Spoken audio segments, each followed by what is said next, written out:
Despite the rain and cold weather, President Obama delivered a moving speech here at the Summerfest grounds in Milwaukee. Thousands of supporters came to see the president speak on a matter of topics from foreign policy, the economy, and even a message for college students. I want to make sure that we've got the best education system on earth. Hi guys, I'm here with number 3, the one, the only, Dwayne Wade. Dwayne, thank you so much for being here with us. How does it feel coming home with Marquette? It always feels great, man. Every time I come here, I always get a great ovation from the crowd. This was an extraordinary case of two city officials going at each other, so heated at times, neither wanted to back down. One alderman originally called the press conference, the other showing up so our viewers could hear both sides of the story. The council approved the streetcar advancement with a vote of 10-5, the emphasis being on if Milwaukee doesn't use this money, other cities will get it. Donovan believes that the mayor's influence might be able to change that. Reporting from outside City Hall, Victor Jacobo, CBS 58. The Milwaukee Film Festival hosts world-class cinema for 2 weeks around the city. This year, the festival has a special connection with one of Marquette's own. I sat down with the Deidre College of Communications Danielle Beverly, who shared her experience and involvement with the documentary As Goes Janesville, which premieres right here at the festival. As Goes Janesville is a documentary. It's an observational documentary that looks at the town of Janesville, Wisconsin. As Goes Janesville premieres at the Milwaukee Film Festival on Saturday, October 6th, with a fundraising event following. More information and tickets can be found at mkefilm.org. Reporting from the Oriental Theater on Milwaukee's east side, Victor Jacobo, Student Media Interactive. Hello, and welcome to Milwaukee down the scenic path. There are many attractions in the Milwaukee area. Most people, however, don't know of the best park system in and around the city. It all started in 1907. There were parks in the city at that time, of course, but they would now be combined into the Milwaukee County Park System. Time has passed, and the city now has over 140 parks covering over 14,000 acres. From the domes in Mitchell Park to the sandy shores of Bradford Beach, the Milwaukee County Park System is something to be marveled at. Now, you may or may not know this, but Bradford Beach is one of Milwaukee's most popular places to be on a sunny summer afternoon. Many times during the summer, Bradford Beach is home to many volleyball tournaments and even a few music festivals. Now Bradford Beach may be one of the system's most popular parks, but there are a few others that show up on Milwaukee's scenic side. Let's head over to Whitnell Park to see what nature has in store for us.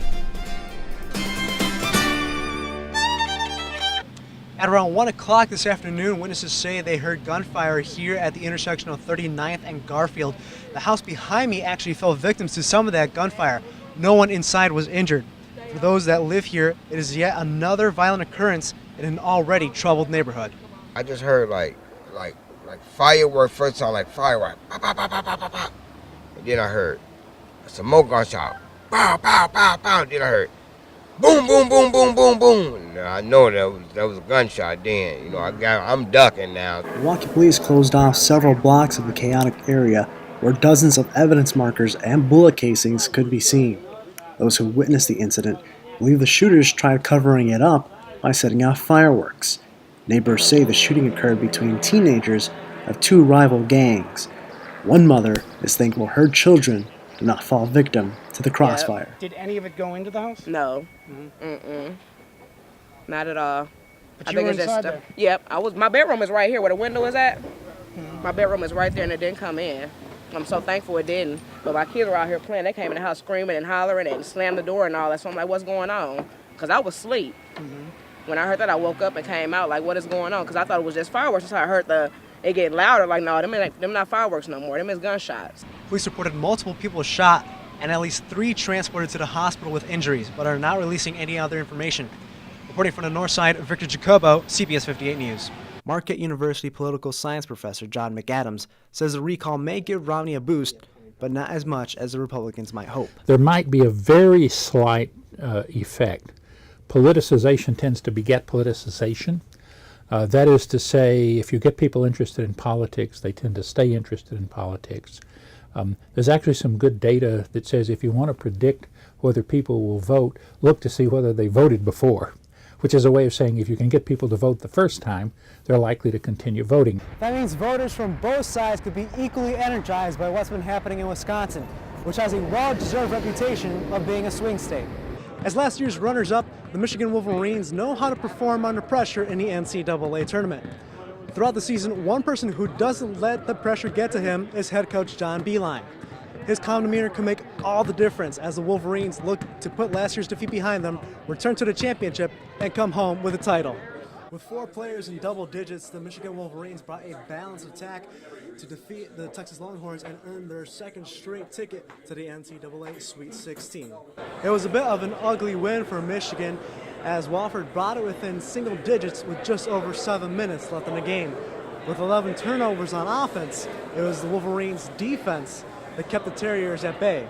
I didn't think we had the best offensive game, like we normally do. They held us under 60 points or something like that, I think. But our defense kind of struck the win for us. A mostly Wisconsin-friendly crowd turned on the Wolverines when Wofford made it a game in the second half.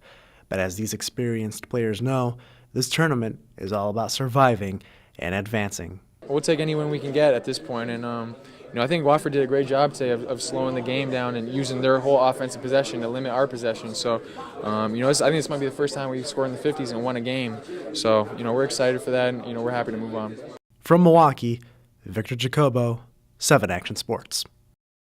Now, you were there in Deerfield, Illinois, at the Berto Center with Jimmy. How did it feel to see him make the jump? You saw him, and you've always said you had a thing for JUCO players.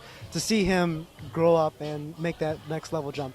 Unbelievable. I was hired on April the 8th, and Jimmy Butler was the first player that I signed on April the 15th. I had not hired a coach. I had not hired anybody. It was just me and Barb, our administrative assistant. And so Jimmy's been a part of every practice, every game, every film session. So he's already greatly missed. Not because of who he was as a player, but because of who he was as a person. And so to be able to be there on Monday, and it was kind of the crowning moment of his evolution as a player, and that was a unique deal. How did you feel on draft night when you heard Commissioner David Stern say that name? Yeah, it was great. All our kids were at my house, and it was almost deja vu because Lazar was the 30th pick, and the angst in the room was continuing to build. He had worked out for 16 teams, and I had great conversations with a lot of those teams at the end of the first round. They were texting and calling during the draft, and so for Jimmy's name to be called when it was, that was awesome. All right, I'm here with the newest Chicago Bull, Jimmy Butler. Jimmy, congratulations. He's got his gear going. Your mother and Buzz were there with you on Monday as you were in the Berto Center.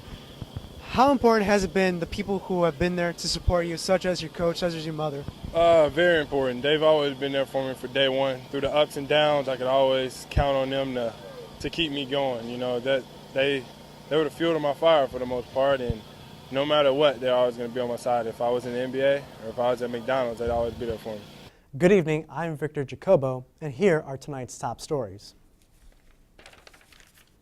Officials are calling it the best possible lead in the search for Malaysian Airlines Flight 370. Satellite images located 2 large pieces of debris over 1,400 miles southeast of the Australian coast on Thursday. The search will continue on Friday as daylight diminished Thursday night. Multiple countries, including the United States, Australia, New Zealand, and Norway, will all send vessels to locate the debris and confirm whether or not they are part of the missing flight. The Boeing 777 carrying 239 passengers disappeared 13 days ago, making it the longest period of time a commercial airline has been missing. Businessman and political outsider Bruce Rauner will be the challenger for Illinois Governor Pat Quinn after he defeated his competitors in the 2014 Republican primary.